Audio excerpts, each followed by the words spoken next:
Afternoon, everybody. Well, there's an enthusiastic response.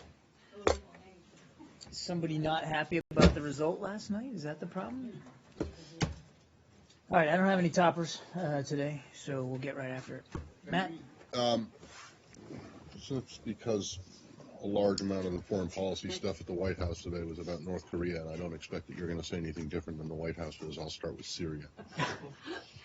And Thanks for giving me the benefit of the doubt. I appreciate that. Well, am I right? I did not see the White House briefing, but all right. Well, anyway, let's start with Syria. Well, actually, Saudi Arabia first, since the Secretary has just seen former Mr. Joubert twice in the last 2 days, right? Yes. Can we get are you able to offer a comprehensive and coherent reaction, U.S. administration reaction to the Saudi offer and now the UAE offer of ground troops? I keep hearing, well, we welcome the idea of giving more assistance to the coalition, but I'm looking for something from a U.S. official who actually says, yeah, we think this is a good idea, or no, we think this is a bad idea. Well, first, I thought I was perfectly coherent last week. Apparently, you differ. But I'd say it again. And we've seen now the UAE has come in and offered to contribute to this force. And there was some talk about that with the Foreign Minister Al-Jubeir over the course of these last two meetings. And again, as I said last week, we welcome this. As it is focused on Daesh, which it is, we certainly welcome their willingness to contribute to the effort in this particular way. But as I also said, I mean, we still just need to get a better sense of obviously what they envision this would entail and make sure that it matches up with coalition efforts and coalition needs. But again, no equivocation. We welcome the announcement and we welcome the support that they're willing to provide, given that it is going after Daesh. And number two, as I said before, we've been saying for a while, we want other nations in the coalition to intensify their efforts just like we are ours. Okay. Well, the foreign minister said outside after the meeting that anything that they do with these troops would be part of the coalition, and the coalition is U.S.-led, suggesting, therefore, that the U.S. would lead this ground force, or command it at some point. These troops that the Saudis and the Emiratis are. Is that correct? Because I thought that the administration, the position of the president was that there would be no boots on the ground in Syria. I did not hear the foreign minister's comments specifically. He's right. The coalition is U.S.-led. There's no doubt about that. But there's also been absolutely no change to the commander-in-chief's intention not to have a large U.S. military footprint on the ground in Syria. Now, as you know, he has approved, and I won't get into too much Pentagon equity here, but he has approved small numbers of special operations forces to help in an advise and assist capacity, and if needed, a more direct CT capacity inside Syria. But again, I'd let the Pentagon speak to that. There's no change to, at least from our understanding here at the State Department, no change to the broader perspective and the broader policy that there won't be a large, conventional, sustained U.S. military presence on the ground there in Syria. And as you know, we do have quote-unquote boots on the ground when it comes to fighting Daesh, but those are to the tune of about 3,700 U.S. troops in Iraq that are largely in a train, advise, and assist capacity. So when you say that you welcome any member of the coalition intensifying their contributions, what do you make of the Canadian announcement today that they're going to stop flying these missions as of later this month? Well, as I said before, these are all sovereign decisions. It's a coalition of the willing. Each nation has to be willing to contribute what they can. We're grateful for Canadian contributions to date. We're grateful for whatever Canadian contributions persist in the future. They've been an important part of the coalition, and we look forward to continue to work with them going forward. But obviously, these are decisions that every nation has to make for themselves. Well, I'm not doubting that it's their sovereign decision to make, but I'm wondering what the administration, what your reaction reaction to this is if you're welcoming the Saudis and their willingness to put up large numbers of ground troops, surely you must be disappointed in a decision by one of the few countries that's actually flying combat missions to stop flying them. I wouldn't couch it as disappointment. The Canadians contribute in other ways as well, and we continue to look forward to their contributions to the coalition. But look, these are decisions that each nation has to make, and we respect that. No one is doubting that, John. But I mean, are you happy that that you've lost a member of Matt, the coalition that was flying? It's not about being happy or sad. It's about being grateful for the contributions that every nation makes, and these are decisions that they have to make for themselves. Can I also follow up from Matt saying, first of all, the Saudi foreign minister's remarks today kind of moved on from what they were saying, where they're prepared to participate in ground operations, and he was specifically said special forces contingent that they had told you that they are prepared to give. Would that be more helpful to the coalition? And where do you see those operations? Certainly, any addition to in a special operations capacity, any addition to the effort on the ground there in Syria would be welcome. And could be significant. But again, back to what I said last week when apparently I wasn't being coherent, that we still want to talk to the Saudis about this and get a better sense. But on the whole, on the face of it, we certainly do welcome an effort or desire to intensify efforts. And as I said, in a special operations role, that could certainly be meaningful. But again, I think we just need to continue to talk about it. And then on the troops to one side to be ready in case there's a decision to intensify. I'm not aware of any specific request that was made of them to do so. So do you know, are they talking to the military about this? Do you know if they talks? I don't know. I can only speak for the conversations that Secretary Kerry's had with Foreign Minister Joubert. I would refer you to the Pentagon. And then following on the Canadian one, in Ottawa, no, where were we? Montreal, Quebec. The Secretary said that he was looking forward to the Canadians spelling out the next role that they would play in fighting ISIS. Do you know whether they've done that already? He said that he expected a letter from them. I'm not aware of any specific correspondence to that effect. But as I said, these are all sovereign decisions, and they are contributing to the coalition. And we look forward to future contributions as well, obviously, as they deem fit and as is appropriate to the Canadian people. John, in your assessment or in the administration's assessment, does Saudi Arabia have the capacity to send in such a ground force? One would assume that it would have to be in the tens of thousands to have any effect, while it is in fact involved in a war in Yemen. And in fact, it also depends on many recruits that come from Pakistan, Ethiopia, others, and so on. So they do have the capacity to actually send a formidable ground force that can bring the proper outcome. They certainly have a professional, competent military and ground force. They certainly have capabilities within the special operations realm. I would let the Saudis speak to specifically how many they're talking about and exactly where they would go and what they intend or what they would want them to do. And I would fully expect that all that would be coordinated with the larger coalition, as all military efforts against Daesh inside the coalition are coordinated. Mm-hmm. Where would they come from? They would have to go through a place like Jordan, maybe, so you would need to coordinate with Jordan. I don't know. Forces. I don't know. Those are second and third order questions I can't possibly answer, and again, that would be more in the military realm. The reason I ask these questions, I want to see how imminent this thing is. I mean, are we talking about maybe in weeks, in months, in a year? What is your assessment? Is this really an imminent interference by the Saudis? Well, first of all, I don't think I'd characterize it as interference. It would be a contribution to coalition efforts against Daesh on the ground in Syria. We don't consider that interference, as I said earlier. An intensification of the effort could be helpful. Please let me finish. Yeah, I'm not going to speak for timing. That's for the Saudis to speak to. This is a proposal that they have made, a contribution that they are willing to put forward, and they should speak to the timing and the specifics of that, not the United States. Clearly, we want to stay in close consultation with them moving forward, as we would any contribution of a member to the coalition, particularly in the military line of effort. But I just don't have any more details on this right now. The reason I said Hang on, interference, I'm sorry, Justin, just one last thing, is because, to the best of my knowledge, there are no ground troops from any other country in Syria. So this would be a first, so to speak, right? Well, the president's already talked about a small U.S. special operations effort there inside Syria.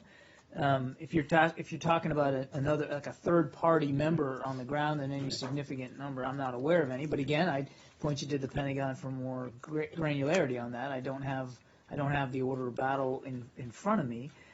What matters is that that it helps, whatever this is and whatever it ends up being, that it intensifies the efforts and puts more pressure on Daesh, contributes to our overall effort to degrade and destroy them, in this case in Syria, but obviously we have a larger effort in Iraq and Syria as well, and that it's coordinated inside the coalition and part of coalition efforts, and that's important. And the Saudis have indicated a willingness to work inside that construct, and that's why we welcome it. A little bit more specific about what exactly they're offering? I listened to the foreign minister outside, and it wasn't entirely clear. And are you able to say, are they offering a large ground force contingent on a U.S. ground force to go with it, or are they offering a smaller special forces operation that would work in concert with U.S. special forces? I think it's premature for me to go into any great detail at this time. First of all, it's a Saudi proposal, and I think we should let the Saudis speak to it and characterize it the way that they want to. We are talking about a ground element. We have discussed the potential value of a special operations capability inside that element, which would be valuable. But as I said, we're still having discussions with them on this, and I wouldn't want to get ahead of any final decisions that they have or haven't made. Ultimately, these are, just as Matt's question on the Canadians and an announcement they made with respect to their F-18s. That's for them to speak to. It's for each nation to speak to their own military contributions, not for us to. Apart from the Saudi offer, does the U.S. believe that the way to turn the tide against ISIL inside Syria is to have some sort of ground troop presence? I won't speak to military tactics. That's not my place here. That said, we have always maintained that you need to continue to put pressure on this group, and that the way to do that is a combination of pressure from the air and pressure from the ground. Now, in Iraq, largely that effort on the ground has been conducted by Iraqi security forces, and our role on the ground has been to help improve the capability and competence of those forces. In Syria, there are several groups that have been operating against Daesh on the ground, and we have provided some assistance as well. And now the president has deemed fit to intensify our efforts in Syria by ordering the Pentagon to contribute a small number, some special operations forces, primarily an advise and assist role.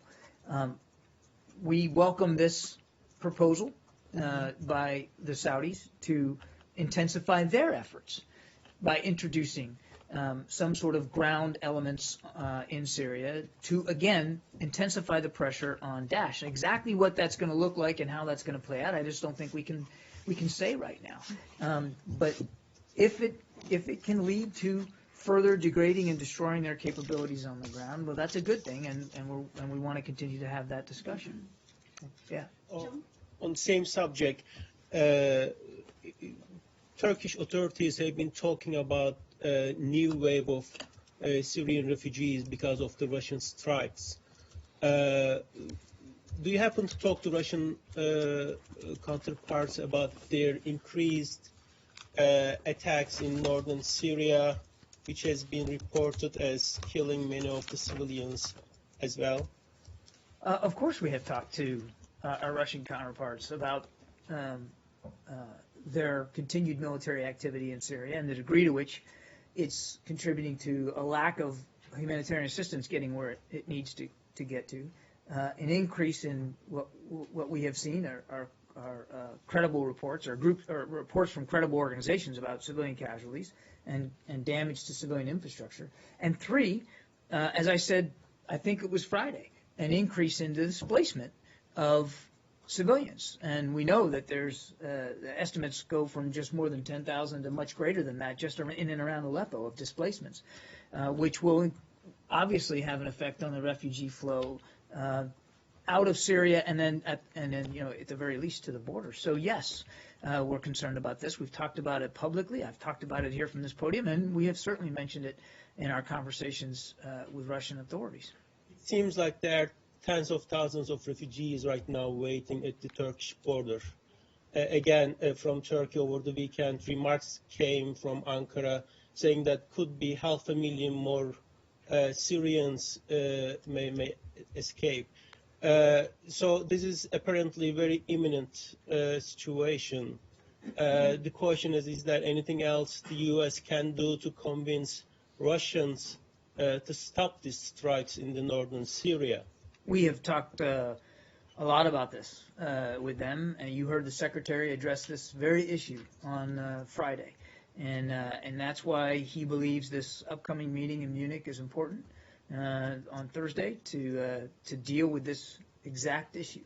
And he's been very clear that Russian support for the Assad regime is doing nothing but prolonging the conflict, helping attract jihadis and foreign fighters to the effort, because in resistance to the support to the Assad regime, obviously it's increasing the flow of refugees, and it's harming innocent people who are not involved in the struggle one way or the other. So yeah, we continue to bring this up, and we will continue to bring this up. It is opposite. It's absolutely contrary to what the Russians have signed up to in both Vienna communiques and UN Security Council Resolution 2254.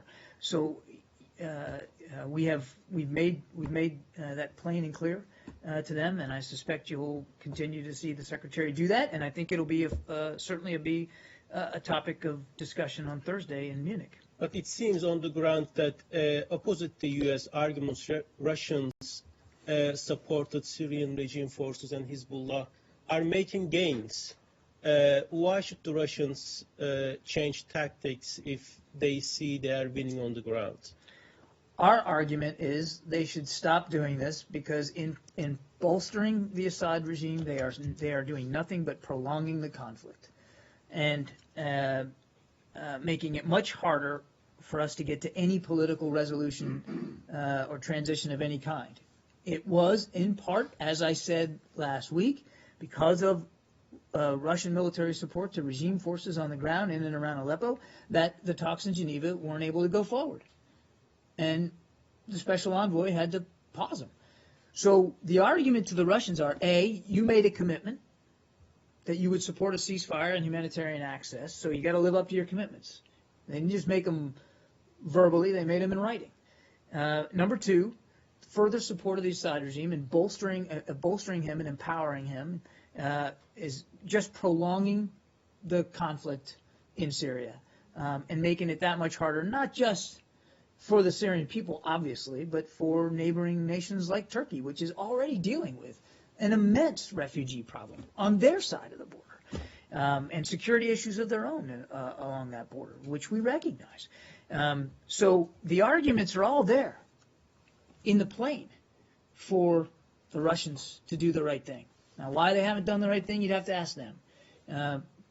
But they made commitments. We expect them to meet their commitments. Again, the Secretary was very, very strong on that last week when he talked publicly, and I can tell you he's equally as strong when he talks privately with Russian leaders. Yeah. On Syria too, Syrian aid workers met with the Secretary in London last week, quoted the Secretary saying or telling them that Syria should expect another 3 months of bombing that would decimate the opposition. And they added that the Secretary has blamed the Syrian opposition for leaving the talks and paving the way for a joint offensive by the Syrian government and Russia on Aleppo. Do you have anything on this? Well, I'm not going to, first of all, I wasn't party to this conversation. That said, the Secretary's making no predictions about 3 months this or 3 months that. He has said publicly and he said so as recently as Friday, publicly, that unless we can get to a ceasefire that everybody has signed up to, and humanitarian access to the areas everybody has agreed needs it, then the conflict will be prolonged. I just said that in my prior answer. So I don't know of any prediction he's made in terms of this many months, but certainly he has been very open and frank about his very real concern that should support to the Assad regime continue, should Russian military activity still be designed to go after opposition groups instead of terrorists, that the situation in Syria is not going to get better, probably will get worse, and could go on in a very unfortunate way. I wouldn't begin to predict how long. As for the opposition, there's been no badgering of the opposition.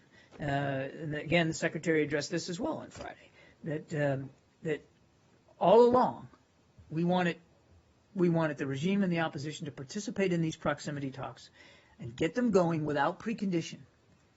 Because if you put preconditions on it, you make it too easy, certainly for the regime and its supporters, to use that as an excuse not to talk and not to sit down and not to begin any dialogue.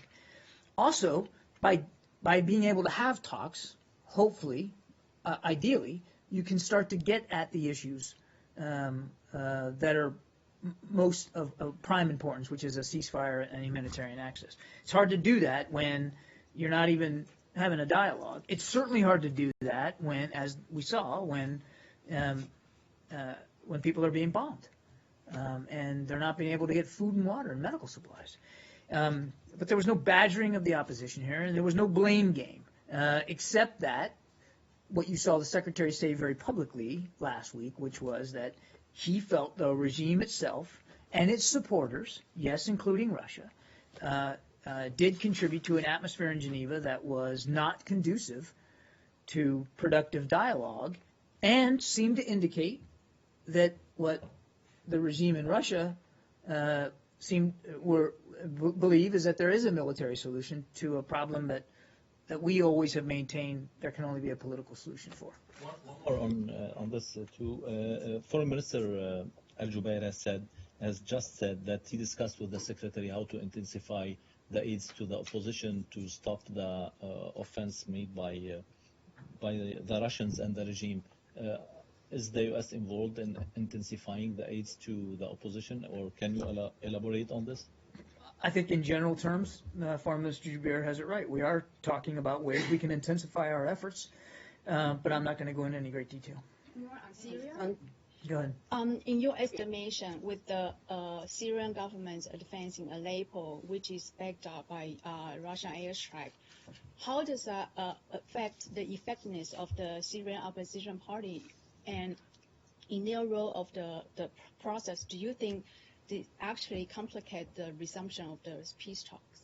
I think I just dealt with that. Obviously, I said that publicly here from the podium, that certainly the continued bombing carried out by Russian military aircraft in support of regime forces on the ground made it that much harder for us, for the opposition, to continue to stay in Geneva and have a dialogue over a potential way forward politically. No question about that. Your second question, your other question on Aleppo and what the effect it's having on the opposition. Well, clearly we know that opposition targets are still being struck and opposed by regime forces. All of which is, again, making it that much harder for us to get to some sort of political resolution here, which is why it's going to be so important going into this week and going into Munich that we lay this bare on the table and have a meaningful discussion with all the parties there in the ISSG about how to stop it so that we can resume the political discussions that that were attempted in Geneva last week. Has Secretary Kerry spoke to Lavrov since last week? I don't have any recent calls to Foreign Minister Lavrov to read out. Nothing in the last several days. John. Can we just on Syria and Turkey. President Erdogan was reported yesterday as having criticised Envoy McGurk's trip to Kobani. He said that the United States would have to choose between partnership with Turkey and a partnership with what he described as terrorists, the PYD. I don't know if you're aware of the remarks and can speak to them, and if you're not, which side would you choose between Turkey and the PYD?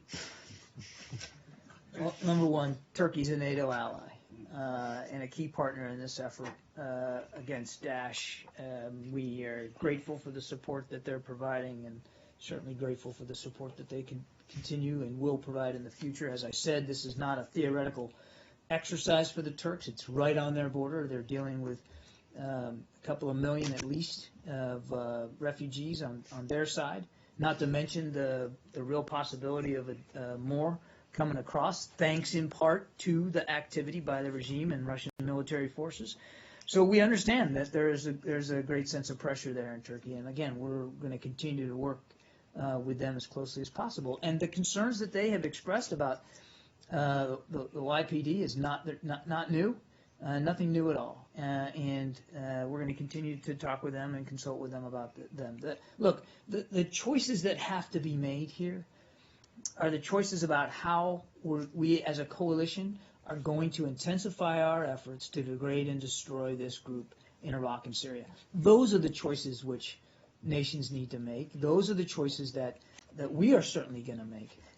But nothing's going to change about the close relationship we have with Turkey and the efforts that we're going to expend going forward to strengthen that relationship. So nothing's going to change on your side, but you've not seen any sign that Turkey itself might lower its cooperation because of anger? I've seen no indications of that. I mean, you'd have to obviously talk to officials in Ankara, but again, we're grateful for their contributions. And you know, I said it earlier, but it probably needs to be said again.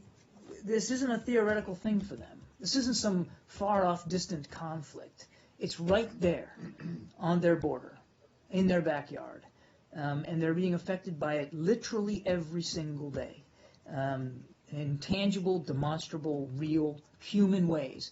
And we recognize that. And that's why, even though we understand they have concerns about support to Kurdish fighters in Syria, again, these are longstanding concerns. They have been nothing but open and honest about their concerns with that. And we, in turn, hang on a second, you don't jump out of the seat, I'm going to get to you. We, in turn, have been open and forthright and honest about how we need to move forward as a coalition to go after this group. So I can tell you that, look, even friends don't agree on everything. And we're friends. And we're not going to always agree on everything in this particular fight. And it's a complicated struggle, we recognize that. But it doesn't mean that we're going to take our foot off the accelerator when it comes to going after this group and to continuing to work through these issues with a nation like Turkey. Yes? What do you think about the question that Erdogan posed? Does it sound like an ultimatum to you? I'm going to quote again. Is it me that is your partner, he is asking, or is it the terrorists in Kobani? What do you think about that question? I don't think there's any question that we are partners with Turkey. We are allies with Turkey. And we're going to continue to be so. No question about that at all. So Turkey considers PYD a terrorist group affiliated with PKK. That. For Turkey, U.S. support for Kurdish fighters in Syria equals support for terrorists. How do you manage the situation where your one ally considers your other ally a terrorist? We've been managing this particular issue for quite some time. This is not a new concern, as I said, that the Turks have proffered.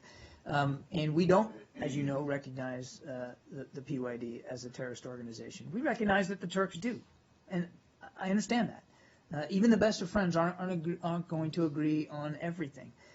Kurdish fighters have been some of the most successful in going after Daesh inside Syria. We have provided a measure of support, mostly through the air, and that support will continue. But it doesn't mean that we're not willing to continue to discuss the concerns that Turkey has raised. And we're going to do that. They are an ally, they are a friend, they are a partner, and as I said in my last answer, we're going to continue to work to improve that partnership. Who's more helpful in the fight against ISIL in Syria, Kurdish fighters or Turkey? Everybody who has taken the fight to Daesh is helpful in their own way. It's a coalition of the willing, as I said before, which means every partner in the fight has to be willing to contribute what they can, where they can, for how long they can. And we're grateful for that. We, and I can only speak for the United States, are intensifying our efforts, not just on the military front, which I know everybody's most interested in, but across all the lines of effort. And we have asked for and encourage other nations to intensify their efforts. But these are sovereign decisions nations have to make, and some of these groups have to make their own decisions. We have said that these Kurdish fighters are successful against Daesh, these groups that we are providing support for, and we're going to continue to provide that support because they are going after the group that we believe needs to be eradicated in Iraq and Syria. John, but you're not walking Turkish back. officials reported saying that the arms given to PYD to use against Daesh are being found in Turkey, used against the Turkish military. The thing suggesting the relation between the PYD and PKK. I was wondering, what do you think about this? Well, number one, seen those reports. We've seen no indication that that's borne out by the facts. What's provided to Kurdish fighters is really in terms of ammunition and not weaponry. But obviously, we're monitoring. We've seen these reports and monitoring closely, and we take it seriously. And certainly, should we find evidence that it's true, well, then we'll take the appropriate steps. But we haven't seen any indication of that thus far. Saeed, you had one? I just wanted to clarify something. You're not walking back or regretting the trip made by Mr. McGurk, are you? No. No, of course. No. Same subject. On that particular visit, it turned out that Ambassador McGurk met with Polatcan, who is the YPG representative, but also the former PKK militant. Do you know anything about it? And he did meet briefly with that individual who is the spokesman for the PYD and was representing them in Kobani. The purpose to go to Kobani was to commemorate the anniversary of it being retaken from Daesh, and it was it wasn't like a long pre-scheduled meeting with that individual. He happened to be there representing the Kurdish fighters, and so yes, Mr. McGurk had a brief meeting and discussion with him. Final question on Turkey. Do you consider Turkey's role regarding securing a political resolution on Syria question in broader perspectives helpful, or more of a Turkey is helping you to get the political resolution on Syria, or not helping you? No, they have been helping. They've been one of the original four nations that sort of kicked off this ISSG. It was Russia, United States, Turkey, and Saudi Arabia. They've been right there since the very beginning, and have continued to be supportive of the Vienna process. And again, we look forward to having discussions with them and the other members of the ISSG in Munich on Thursday. Yeah. Two simple questions, if I can. Do you see PYD as an ally or partner? PYD. Yeah, do you see PYD as an ally or partner? We see Kurdish fighters on the ground that have been successful against Daesh as an important partner in this fight. And the second question, a senior PYD official who was present at the meeting with Special Envoy McGurk said, with this visit, the nature of the partnership between Kurds and the U.S. changed. Now it's not just a military partnership, but also a political partnership. Would you agree with this? I wasn't there for the meeting. I would say that our partnership with Kurdish fighters exists in terms of the effort to go after Daesh. That's the focus of that partnership. Yeah. Quick one, India. Sure.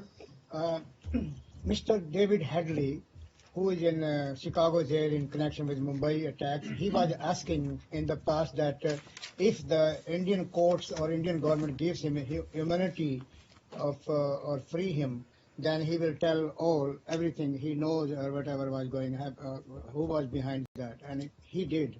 And now he was testifying before the Mumbai High Court from his jail cell from Chicago via video conference. My question is that what role you think the State Department played in this special arrangement, or if the Indian government had requested the State Department about this, that they are now ready to talk to him No, we didn't have a role in this goal. This is, it was the Department of Justice that made Mr. Headley available by video link to a court in Mumbai to provide his testimony on his involvement in the Mumbai attack. For our part, the United States is committed to doing all we can to assist the government of India in pursuing every possible lead to bring to justice those responsible for that attack to the fullest extent permitted by U.S. law. But this was a decision, and this was an event set up and established by the Department of Justice. We wouldn't have gotten involved in that. And finally, the Indian law enforcement authorities are very thankful to the FBI because some role was, because of the U.S.-India now cooperation on terrorism and also on strategic, among others. You think this has played a role because now U.S.-India is now more cooperating on these issues? I think we have a very strong relationship with India on a lot of levels, and law enforcement's one of those. Obviously, we'll always look to try to improve our cooperation across all different aspects of the relationship. I don't want to prejudge or presuppose here based on this testimony that it has a strategic value here. That's not for me to speak to. Certainly, it's indicative of our commitment to making sure the perpetrators of that attack are brought to justice, and I think it's indicative of a close relationship with India, again, in the law enforcement realm, but across all others as well. And finally, you think because of this testimony and immunity from the Indian government and Indian courts, you think Mr. David Headley will be free from the Chicago jail, or he still will remain under the U.S. Law, which he has been convicted of? I would have nothing to say with respect to that. You really have to talk to the Department of Justice. That wouldn't be the State Department. Thank you, comment on back in the back there. Go ahead. Yeah, on North Korea missile launches, China expressed regret about the North Koreans' missile launches, and also China opposed to deployment of THAAD missile on the Korean Peninsula. What the United States, China, to play a role? Well, we talked about this. China has a unique influence inside North Korea because of the border they share and because of the trade which exists between them. And China is a regional power, a regional leader. And we've said before that we look to China to use that leadership and to use their influence to leverage as best they can bilaterally on the North to meet its international obligations, but also to contribute in meaningful, productive ways to the international mechanisms that we're pursuing, the international measures through the UN to hold the North to account.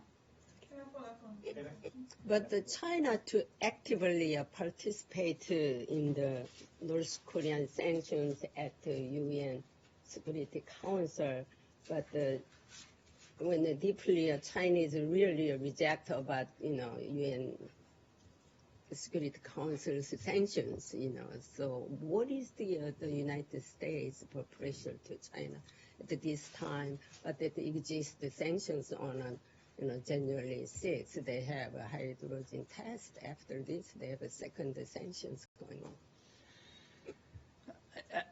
I just want to make sure I understand the question. You're asking me what we expect China to do with respect to new sanctions? Yes, double sanctions. We said when we were in Beijing, and continue to assert that we want China to be a full partner, a full cooperative partner in an international effort through the UN to take tougher measures against the North, which would include sanctions for their January 6th test. It is an effort that is now underscored by this launch over the weekend, that it's even that much more important that the international community come together to hold the North to account with a set of tougher measures through the UN, and that's what we want China to do. We want them to be a part of that effort. And not just in the adoption of tougher measures, but in the enforcement of them. And as I've said in the past, enforcement hasn't always been evenly applied with respect to resolutions against the North and and their provocation. So we want to see, both support for tougher measures and support for the enforcement that goes along with it. John, Secretary Kerry spoke to his counterpart from Korea and Japan yesterday. How come he did not talk to his Chinese counterpart? I don't have any additional calls to read out, but I can assure you that in the wake of the launch over the weekend, and in the announcement made in Seoul about the beginning of formal consultations on high altitude air defense, that the proper notifications were made in the region to include China. I just don't have any additional phone calls to read out to you, and if when I get to the point where I can, I will. Is that an indication that they do not To the see eye to president eye? of China?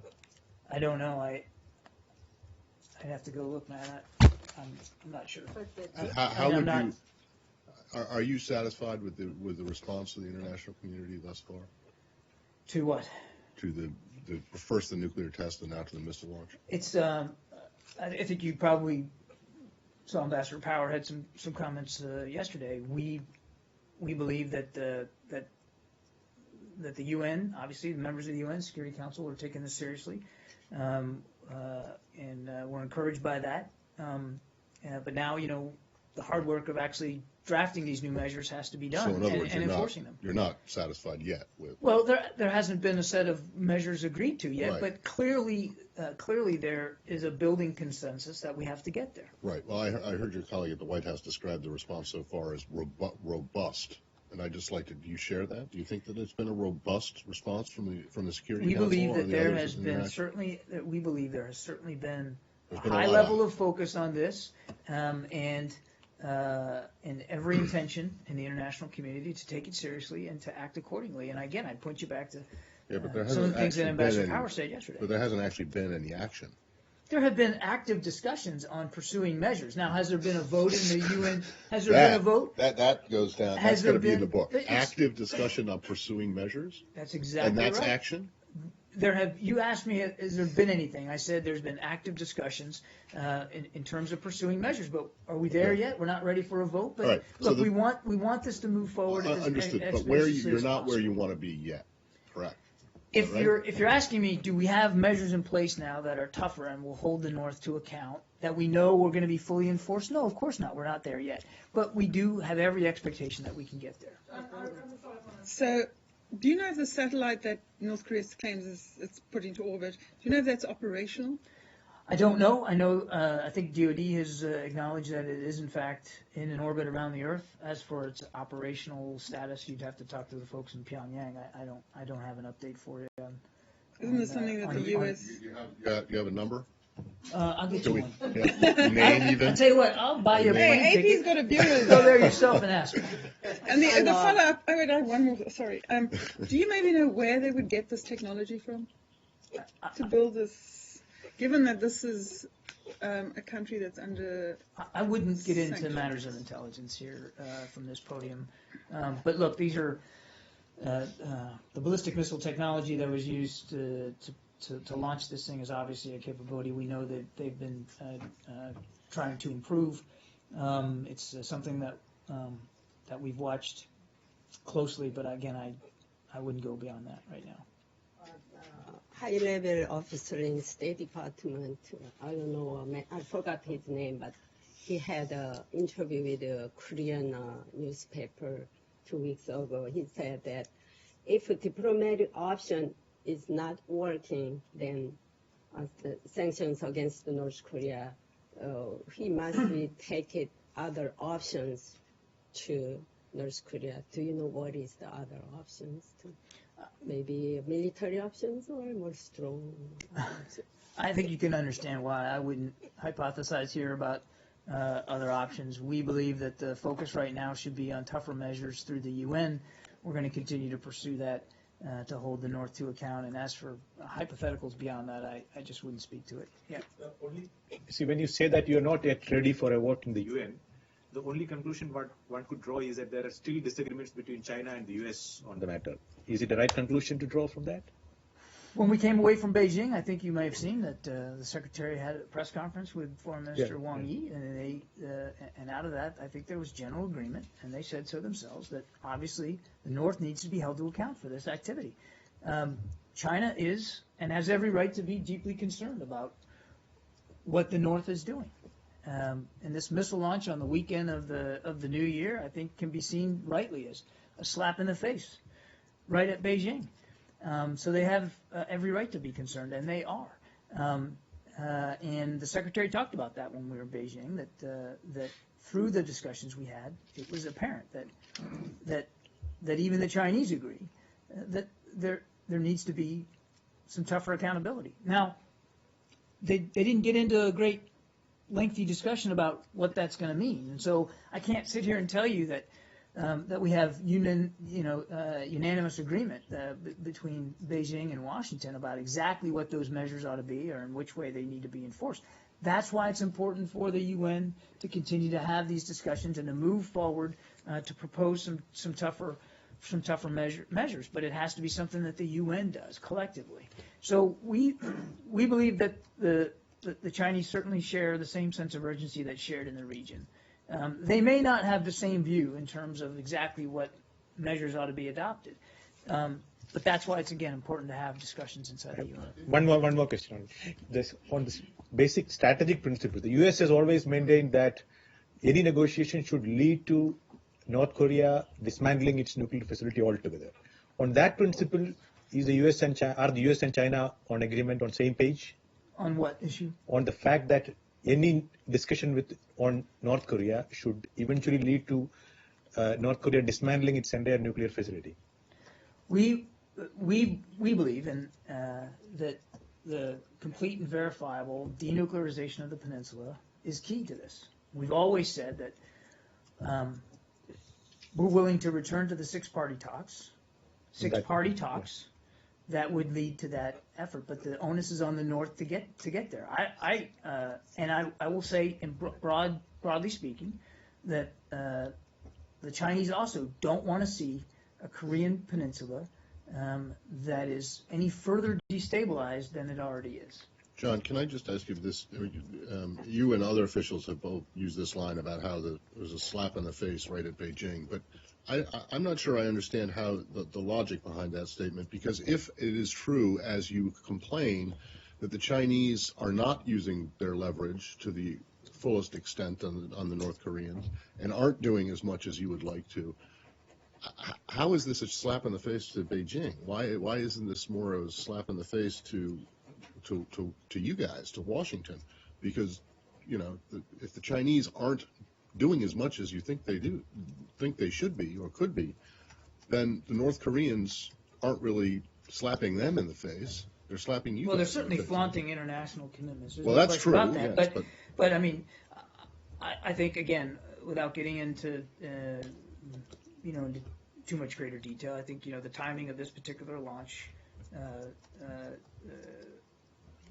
one can assume had something, was deliberate, and we continue to believe that that in addition to whatever message it might be sending about their willingness to continue to flaunt their international obligations, it certainly was a message to China as well about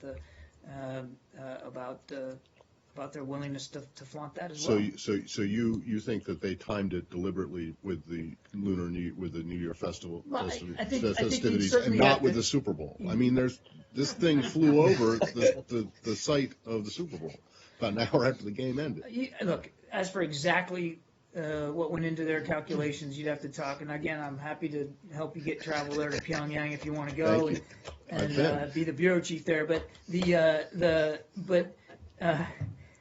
But look, we believe that we continue to believe that this was among many things a slap in the face of the Chinese.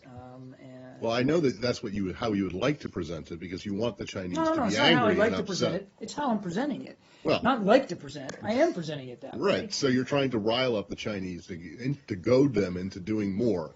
No, right? it's not By about. saying they just got slapped in the face. No, when- I'm just stating what we believe to be a fact. It's not about goading. It's just what we believe So to be you a don't fact. think that But this is a clearly- slap in the face clearly- to you and the rest of the Security Council? Clearly, it represents their willingness to continue Right. to flaunt their international commitments, and all it's going to do is, we want it to do, is strengthen the resolve of the international community to deal with them in tougher measures. One more quick. But what is the big difference of temperature between U.S. and China sanctions against? What is the difference in temperature? Yes, temperature is different. They said where Chinese have their own.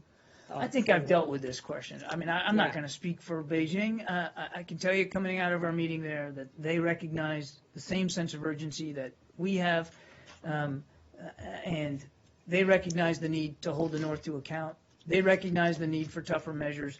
But what they're going to be and what the Chinese would be willing to vote for or consider, I think I'd let them speak to that. I wouldn't speculate on that. John, could I ask a quick question on Kuwait?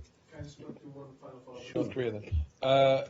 Is there any sympathy in this building for the broader argument that effective sanctions on North Korea could trigger the regime's collapse, and that a failed North Korea could be just as hard or even harder to deal with than a recalcitrant one? I think when you consider a sanctions regime, you always have to think through intended and unintended consequences. And again, I wouldn't speculate about what that might look like here going forward. There are discussions right now at the UN about what these measures ought to be, and I wouldn't want to say anything that would prejudge that outcome. But clearly, you have to look at when you consider sanctions as a tool, you have to think about the possibility of them having an effect that you want to see as an outcome. When you say flaunt, do you mean flout their international obligations? I don't know. I think you mean flout. Okay. Thank you for the English lesson. The point's the same. Yeah, John, very quickly on Kuwait.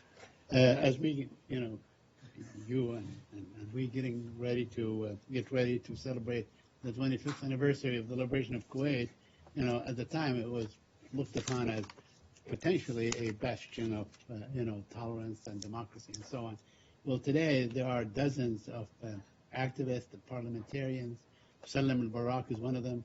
He's been in prison for 1 year for being critical of the royal family. There is a well-known attorney, in fact known in this building, Khalid al-Shatti, who's been in prison for basically criticizing sources of finance and so on that aid Daesh and other terrorists and so on. So I wonder, the United States sent in 500,000 soldiers to liberate Kuwait. You would expect that you guys would have the leverage to exert some sort of pressure on them, say that you must do this, or you must release this, and you must abide by these international human rights values. Well, again, without getting into these specific cases, Saeed, our track record on human rights issues and our ability to speak frankly and candidly, privately and publicly about these things are well sustained and proven, and I just don't have anything specific with respect to those individual cases. I'll take one last one. You had your hand up. John, I want to go back to the refugee crisis again and what the United States to try to stop this tragedy, especially for Greece, because this crisis is unbearable, as you know, for Greece. Every day, thousands of refugees arrive in Greece, and because of the economic crisis, the country cannot afford this problem. My question is this: did you talk to the Turks? Did you try to stop this refugee tragedy that is starting from Turkey? And as you may know, many of them, many children, are end up dead in the sea. My question is this: did you talk to the Turks to try to stop this flowing of the refugees? We have talked to every nation that's been touched by this crisis. Yes. And Greece is one of them. You're absolutely right. And Turkey is absolutely one of them. And that's why the United States remains the world's leader when it comes to contributing funds and resources to help nations that are dealing with this, including Turkey and Jordan, deal with the refugees that they have, that they are trying to care for. So yeah, we talk about this all the time. If you're asking, are we pointing fingers and blaming? No, I'm not asking We're this. not. I'm trying to find out if you ask the Turks to try to stop this Because they are, they take boats from Turkish ports. Who is helping them to go from Turkey to Greece and then to Europe? This is a question. I understand the question. These are desperate people, and they are pursuing desperate means to escape violence and death and the destruction of their homes and their property. Yeah. The real source is Assad and the regime, and the continued fighting there in Syria. We've talked about that, which is why our effort here at the State Department is to get to a political solution, to get to a resolution of the conflict, so that we can do, so there can be an end to this civil war and conflict, so that people don't have to leave Syria. We want them to be able to have a home there. That's the whole purpose here. So yes, we're of course talking to all nations and other nations in Europe that are deeply affected by this refugee crisis, and why we continue to contribute more resources. The Secretary announced additional resources for Syrian refugees in particular when he was in London. We're going to continue to look for ways, as he said there, to even increase our contributions. But this isn't, back to what I said before, you brought up Turkey. This isn't some theoretical exercise for them. I mean, they're dealing with millions of desperate people on their side of the border, and then others, hundreds of thousands perhaps, maybe even more than that, on the other side. And so we're very committed to working with them to try to help them address this in the best way possible. Okay? Thanks, everybody. Got to go.